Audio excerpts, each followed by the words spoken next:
Bonjour tout le monde, всем привет, как ваш дела? 안녕하세요 여러분, bon dia, ¿cómo estás? And welcome to another episode of Tina's Corner. It's the 8th episode in the second season. Today we're going to be talking about Tanzania. But where lies Tanzania? Tanzania is in the eastern part of Africa and it has two capital cities, Dodoma and Dar es Salaam.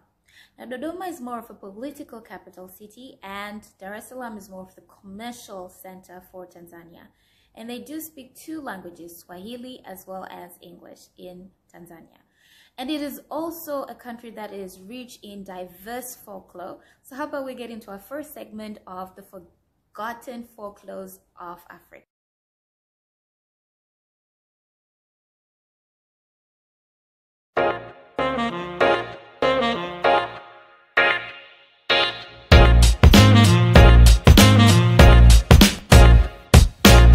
Storytelling has always been a part of the African culture, and some of our earliest stories can be seen on cave walls all across the continent. And growing up, I know that we used to hear stories at funerals, at weddings, and sometimes when the lights went out, my mom would call us around the fire and tell us a story. In particular, a folklore. Not just any story, but a folklore. And today, the African people are dispersed all across the world. No longer do we have the time to sit down with our children to tell them stories because we're too busy trying to make a living, paying the rent, paying the bills, etc. So I'm going to take it upon myself today to tell you a story from the eastern part of Africa, a story about the rabbit and the water. Now, I have to say that in most African stories, animals are used instead of people. And the rabbit was used in most stories because he was known as a trickster, fast, and also very witty. So this story is no different. So apparently in a village in Africa, all the animals were experiencing a drought. There was no water, there was no rain everywhere. So their king, the giraffe, gathered all the animals together to come up with a solution on what they would do before they could all die from thirst. So they came up with a solution to dig up a well. All the animals participated except the rabbit, who went off to hide himself. But all the animals dug this well and they found water. And then the king, the giraffe, decided to make the elephant a god of this well so that the rabbit would not come to drink water from this well because this was their hard-earned well. Apparently, like I mentioned before, the rabbit was a trickster. So he tricked a big elephant and managed to drink some water from this well. He managed to trick all the other animals also until the king, the giraffe, called out the tortoise. Now, also in most African stories, the tortoise is known to be very slow, but also very clever and witty too. So the tortoise came up with a plan to get into the well and he managed to trick the rabbit.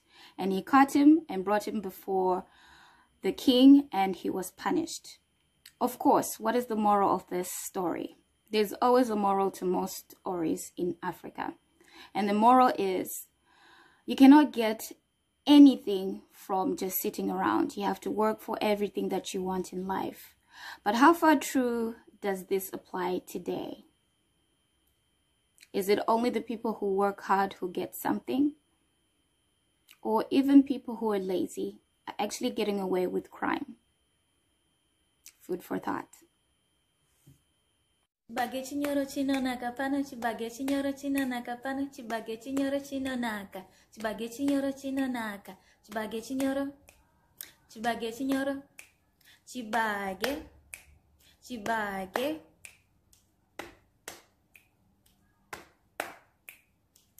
A lot of children around the world are stuck on computers as well as their parents' cell phones playing online games.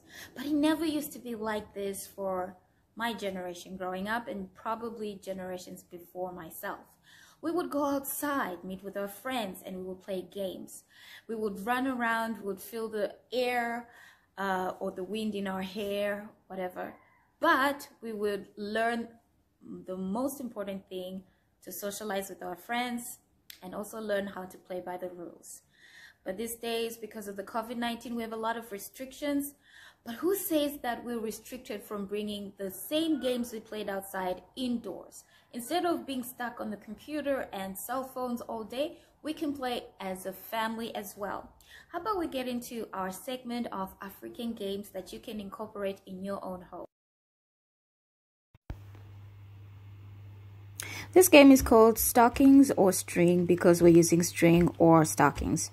And it's all about going in between the yarn and forming patterns, going across and then finishing up.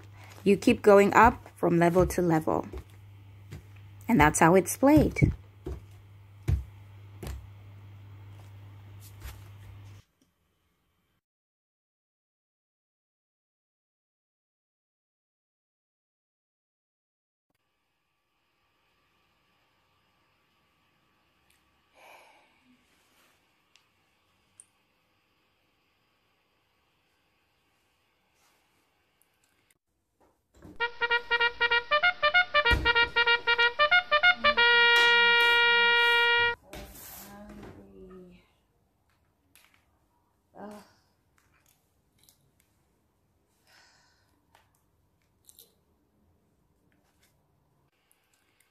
Hello, Tina? Hi, Mom. Yes, what is it, Mom?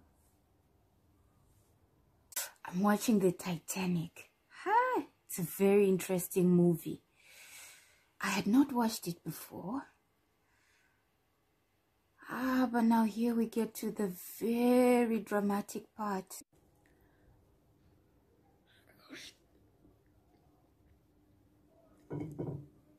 Yeah, I've watched this movie like years ago, Mom, and it was really good. It was really good, a movie. This is a big pandemonium.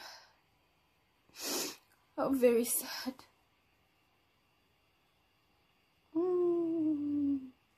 This is a very sad, sad story. Do you still have anything to say to me? Bye-bye.